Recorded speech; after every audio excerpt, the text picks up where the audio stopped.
I'll take the first crack at that, and then everybody can, the lawyers can correct me. You know, an easement agreement with a pipeline company that's what it is. It's an agreement. So you certainly can ask for anything you want. You could ask for 4-inch thick steel on the pipeline, and you know, I've seen some stuff in easement agreements that goes beyond the standards. You could get yourself in trouble if the feds decide that's somehow interfering with their regulations, but you know, if it doesn't interfere and the company agrees to it, it's a possibility. It doesn't happen very often, I don't think. That was my short answer. Yeah, and I think I haven't analyzed this question at all, but under state law in the state of Utah, a municipality can put conditions on the siting of utility type of facilities if the municipality is willing to bear the costs of those additional measures. So that may be an avenue for negotiation, and it may not be the property owner that has that leverage, but the city. But that's certainly something to consider. And maybe even Chris can chime in, because one of the things, just going to the local government's ability, I don't think it applies to local or to individual property owners, but at least in Washington State, we have local governments have franchise agreements with companies that run pipelines, you know, across their property. And the franchise agreement in Bellingham gave the city of Bellingham some clout after the Bellingham incident, because that franchise agreement had expired because the city wasn't paying any attention to their pipelines. So they had to negotiate a new franchise agreement. The city said, well, we're not going to give you a franchise agreement. We want you out of town. Well, if that had ended up in court, they probably would have lost. But through those negotiations about that, and because of the PR going on at the time, the city's franchise agreement actually does require some stronger pipeline safety stuff that the company agreed to. And PHMSA decided that that didn't interfere with anything that PHMSA wanted at the time, too.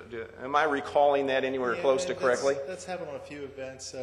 Also with the city of Seattle, I think the mayor tried to ask for a... That one went the other way. With extra ones. That actually went to court and went the other way, and the mayor of Seattle was told he could not impose additional standards. At a practical level, I see a lot of pipeline companies, if there's, you know, if they need the right of way, they're sometimes willing to do some concessions. But the reality is, if you're obstructing interstate commerce and it goes to court, usually the landowner doesn't prevail if they want extra safety measures. So, but that said, if the right-of-way agreement has lapsed and they need to reinstate it, I have seen companies concede to certain safety measures. It's just, I think a lot of the companies don't want to do that, because then you get that slippery slope, because every single landowner is going to want something special for their pipeline. I'd put mine Paisley's painted on. You want to mention that there's a pipe recommended practice she's going to talk tomorrow. That you want to consider when you're looking at signing. Do you want me to tell you? Yeah, go ahead. Let's hear from a different voice. Hear from her tomorrow. Hi, I'm Julie Holliday. I'm from PHMSA also. I'll be speaking tomorrow about land planning issues, but there is a recommended practice within the PIPA report that does talk about easements and the type of things that you want to consider when you are working to sign an agreement with the pipeline operator. You want to think about how that right-of-way is going to be maintained, what type of operations are going to take place, how many pipelines are they allowed to put, what size pipelines, what type of facilities can go above ground and which have to go below ground. So take a look at that, but it spells out a lot of type of things you want to consider in that negotiation. So. Right. There's a lot of issues like that, and there's a landowner's guide to pipeline safety on our website that talks about some real broad things, like if someone's trying to get an easement through you, make sure the language in there says one pipeline if you only want one pipeline, because there were, in old easements, it just said you're allowed to put whatever you want in this easement, and people are finding multiple pipelines, or finding pipelines and some other utilities maybe even. So there are issues that a landowner can get. Usually they have more to do with, they're not specific to safety. Other questions? I guess most people are aware of it. If you do think you can hold it up with your demands for more safety, they will exercise in the domain. So you have got a choice. Right. Yeah, there's always that push and shove that at some point, and I don't remember the history of this, but the Commerce Clause was passed because everybody thought that moving this energy, you know, we don't want people in Oklahoma stopping people in New York City from getting their heat. So ultimately we need to move this energy, and if every property owner could stop a pipeline, that wouldn't happen. This gets to moving with the gas oil pipeline, the regulatory standards. And like with Chevron, not the monitoring systems not being in place, and therefore, you know, it leaked into the creek for a long time. At what point in time, I mean, these systems, these regulations, you know, and such as being upheld? And really, Well, that's why now the NTSB recommendation and part of what Chris mentioned is the leak detection being more seriously considered. I can't speak to more details unless Chris wants to speak to more details on it, but, you know, leak detection is one of the key items now. Right. I can speak to that a little bit, maybe even how it pertains in Salt Lake City, and Chris can jump up and tell me I'm full of it. But even after the spill here, because that was a huge concern in Salt Lake City, why did it leak all night long? And they claim they have state-of-the-art leak detection. Why did it leak and not catch it? And Salt Lake City hired an independent expert after the spill to come in and look at that system particularly, and he walked away at the end of the day saying that he didn't think, he thought state-of-the-art couldn't find that type of leak. So maybe we need to progress the research and development to come up with leak detection systems that have that ability, because it's a pretty unique spot where that pipeline failed there. It's at the base of a huge elevation drop. The pipeline doesn't operate at full pressure all the time. It has slack times.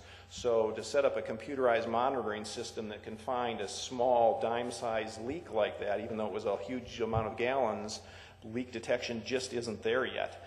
So we need to push forward research and development to get leak detection there. So that's my understanding of what happened here, and they're nodding their heads even if I did end up sounding like I'm the Chevron guy up here all of a sudden. we did have a workshop coming up to discuss that very issue, trying to figure out what the technology is, what the possibility is, and then following later on in the year, we had an R&D workshop to identify gaps where we need to push for more technology, so the two kind of stack together. I think a lot of people are really scratching their heads when NTSB came out and really want that type of fine-tuned leak detection system, not only for liquids but for gas too, because it's much easier with liquids than it is with gas, and people hadn't talked about fine-tuned gas leak detection in the past, and that's a whole nother leap in technology from my understanding at this point. And do you know if there are any types of technology out there that can detect that? I mean, have you heard of anything, and if it is, shouldn't that be implemented immediately? I mean, I would say it should be, but. And you and I are probably more on the same page, but there certainly are other types of technology that have been tried in places, like there's petrochemical sensing cables that you can run along a pipeline, and if there's a leak, the cable will, you know, catch smaller leaks and, you know, send a signal to a computer somewhere. The places I know that have been tried that, Austin, Texas, I think, tried that along a pipeline there, and they kept having problems with it because of electrical interference and got hit by lightning and went out, and they even fail because it kind of depends where you run it in. If you have a big pipeline and you put the cable on the top of the pipeline and the leak's coming out the bottom, the cable might not pick it out. So do you need 2 cables or do you need 4 cables to make sure you're catching the leak? And so all of the alternatives that I've heard about all have some problems that need to be overcome somehow or another. And that's the big push, and I think that's what NTSB was doing. I think NTSB must recognize that the technology's not there yet, but if they put it in a recommendation and start forcing people to move that direction, hopefully we'll see it in the future where without that push, people were fine going by the minimum federal regulations, which don't require leak detection. The horses already out of the barn, you've got leak detection going on, you need leak prevention. Right, right. I have a question about how the state level and I guess federal level regulatory sort of staffing, whether at both levels you feel that's currently adequate, especially given and how it's financed, whether it comes out of general funds or whether there's another financing mechanism in terms of fees. Specifically given that in the past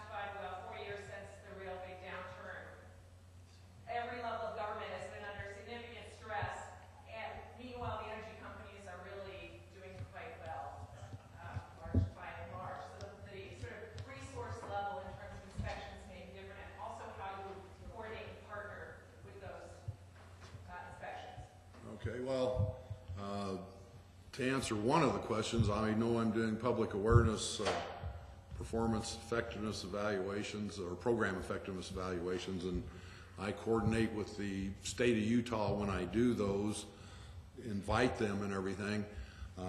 You asked a bunch of questions at one time there, so I'm trying to get them all figured out. On the grant funding, we realized, and this is from maybe state liaison days, that they, you know, Chris mentioned it this morning if you were here, that they were getting 40%, now they're up to 80%, and there was a caveat in there, we wanted to see them improve their programs, and we know what you're saying, the state budgets aren't there to give them the money. I think one of the newer, of course it's not, you know, I don't know if it'll ever get approved as part of the budget, but the president's new budget thing that was proposed, it'd have to be passed by Congress, is that we'd give them 100% of funding. So we realize that they need more funding because the states aren't, you know, able to put it up there right now. From the state perspective on the funding issue, our division, other than the money we receive from PHMSA, is funneled through what's called the Public Utilities Regulatory Fund, and that's paid by regulated utilities. So it's budgeted through the legislative process, so there's the political aspect of if you're going to raise a budget, it's got to be something that the legislature okays. But as far as the money being there from general tax revenues, that's not an issue. The legislature sets what funding level it considers appropriate. We look at utilities' annual reports from the prior year and apportion that amount out to them to cover whatever the legislature's budgeted. So we have not been hit as harshly by the recession as most government agencies have been in this state, and that's been a blessing.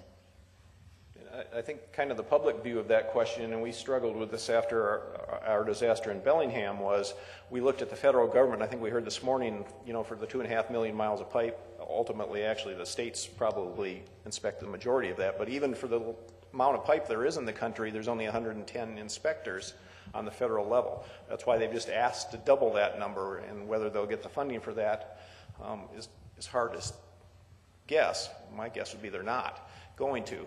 But the other opportunity is for states to step in and take more authority and provide additional inspection on their own, like the chart that just showed. After Bellingham, Washington State stepped in and took all the authority they possibly could, and we inspect all the pipelines in Washington State now.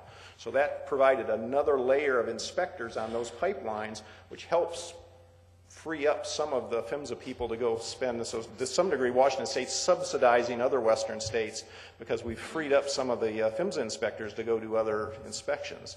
And we don't really worry about whether the feds are paying for that or not in Washington State, because we decide how much that cost is for that program, and then we apportion it to the pipelines that run through Washington State. So it isn't affected by general fund or economic downturn or any of that. And it's not quite that clear, and there's some push and shove there, but that's how we decided to do it up there after our tragedy, which is similar to the way here. It isn't coming out of the general fund. It usually is coming from the pipeline companies. And that's also true at the federal level. Right, the feds get their money from it's not your 25 or 15% tax you're paying on income tax. It's coming from the operators. Although I think ultimately when I go to fill up my car in the afternoon, that some of that might be coming back around to me. I saw another question back there. I want to make a quick comment. I'm in the planted roots. One of the issues is a leak that happens, 6 months to 2 or 3 years after we've done our thing. There's some very sophisticated leak detection. It's not that people in Canada are aware of. I don't know if the technology is applicable to pipelines or not, but it seems to me that technology is there. But I did have a question with respect to model ordinances. I worked in the state of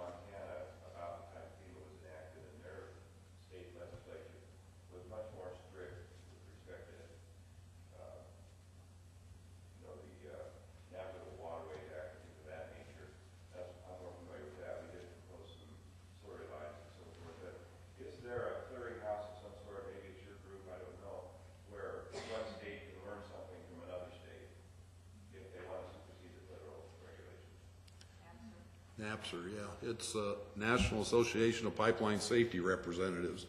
They meet annually with each other, and the Western region states that we showed you earlier on the maps, which is basically everything Colorado and west except New Mexico, they meet annually too. So they basically have a meeting amongst the regions, and then they come up with their resolutions and they share this type of information, and they actually have stuff that they take to the national and push to us, and you know, it's a That's ultimately up to the state whether they want to go with a stricter standard, I guess, is that correct? yeah, it's up to the state if they want to do a stricter standard, but they definitely meet with each other, and the states, not only by writing and seeing on each state's website who's got what regulations and laws, can meet face to face, you know, like in the Western region, people once or twice a year. You know, if they have to go to their region meeting, it's required as part of their funding. But if the national meeting's another place that they can get together and discuss that with states outside the Western region. So, Which state in our region is the most strict? you're asking a pretty subjective question there. I would say probably Washington, Arizona. Yeah. Or the Western region. Yeah, California. fire marshal on the liquids. Yeah, it depends on Yeah. Right, and it can change over time. And that report that I mentioned that NAPSR, the state regulators, put out was a compilation of here's everything every state's done that goes beyond the federal regulation. So it's all spelled out in there, so it's pretty easy for both the regulators to share that or for the public to have a look at it too. And maybe we can post that report along with these presentations or something. Yeah, it's on a variety of websites if you know where to look. Have there been situations where a citizen or neighbor or landowner monitoring or inspection been successful in finding problems, given a low minimum standards? I mean, are there things that neighborhoods can do or have been done? Well, there's certainly, I can think of instances where landowners, neighborhood associations and stuff have reported problems to either the regulators or the pipeline companies. And I think that's, you know, the pipeline companies and regulators can't be everywhere at once, so Just being the first responders, basically. yeah, being the eyes and ears of the pipeline company, I think everybody would agree that's a good thing. If you see a pipeline that's washed out or that's become exposed, or if you see someone, you know, digging near a pipeline, it's in everybody's best interest to make those calls. I'm trying to think of deeper situations where maybe the public's been involved in. Well, I could mention one. We've had some on one of the newer pipelines. People, you know, saw welds that they might not have thought were right or wrong or whatever. You know, they actually called me and emailed me the pictures, and then we had our inspectors follow up on that. So, yeah, I mean, I'm the one cat, I guess, for the Western region, but, you know, we do have a whole group in our Western region. We all work together, so, you know, if it's, you know, and if you can't discern if it's intra or interstate, just get a hold of one of us or the other of us, and we know which it is, and we'll get a hold of each other. You know, we have a pretty good relationship with Utah, so, you know, the contact information is going to be on the slides, and, you know, many a time I've gotten, you know, emails or calls and stuff. Not just myself, but other people in the Western region. I'm sure Utah might have been the same Yeah, way. we've got quite a few calls too, about, especially during construction, people Yeah. seeing things that they don't think are right. Why are they dumping boulders in on top of this pipe Yeah, and stuff we like wanna that? know about that. So, you know, those types of things. The one weird one I can think of is some landowners in Southern California kept seeing a oil truck pull up out in the middle of nowhere and seemed to be filling up a truck with oil. And it turns out that some people had illegally tapped a pipeline and were stealing oil. And it was people that noticed that and reported it that caught that one.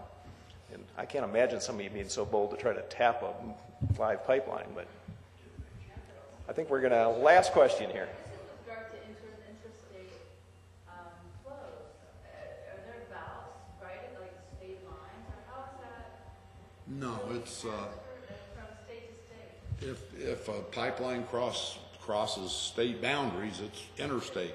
Yeah, there's spacing regulations for different types of pipelines for your hazardous liquid, valve spacing, and for natural gas. So it doesn't change it.